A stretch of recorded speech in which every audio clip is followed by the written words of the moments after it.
Levy ग्रंथ अध्याय 6 home बलि की विधि।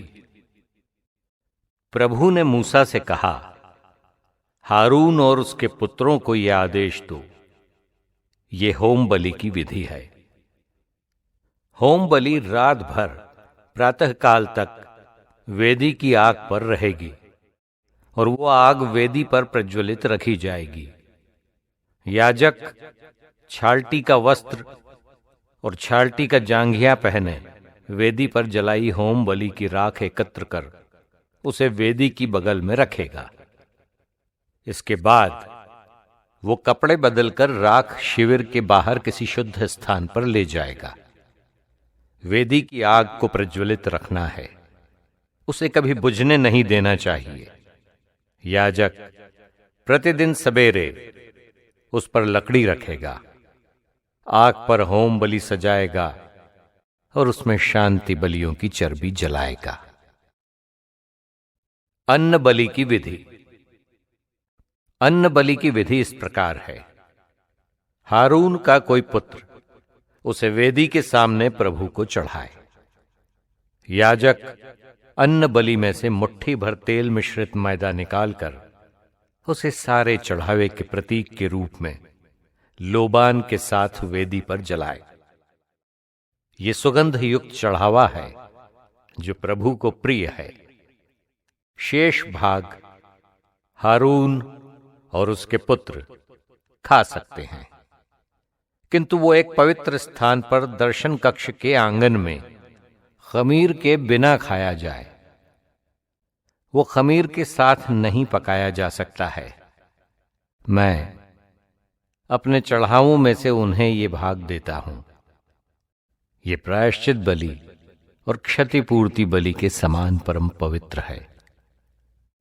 हारून के सब पुरुष वंशज इसे खा सकते हैं।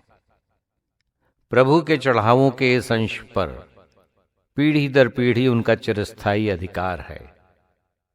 जो इसका स्पर्श करता है वो पवित्र हो जाता है।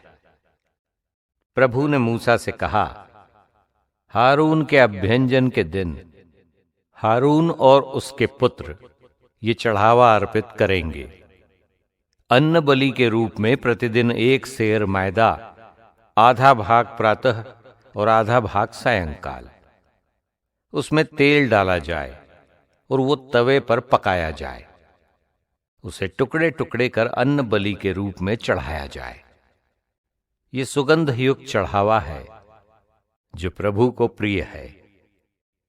हारून का वंशज जो अभ्यंजित याजक के रूप में उसका उत्तराधिकारी होगा, ऐसा ही करेगा। ये एक स्थिर स्थायी विधि है। ये चढ़ावा प्रभु के आदर में पूरा का पूरा भस्म कर दिया जाएगा। ये नियम याजक द्वारा अर्पित हर अन्न बलि पर लागू है। वो नहीं खाया जा सकता। प्रायश्चित बलि की विधि।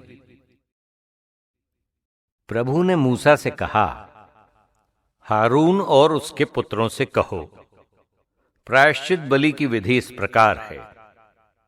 जिस स्थान पर होम बलि के पशु का वध किया जाता है, वहीं प्रभु के सामने प्रायश्चित बलि के पशु का वध किया जाए। वो परम पवित्र है। जो याजक प्रायश्चित बलि चढ़ाता है वही उसे खाए। वो पवित्र स्थान पर दर्शन कक्ष के आंगन में उसे खाए। जो उसके मांस का स्पर्श करता है वो पवित्र हो जाता है।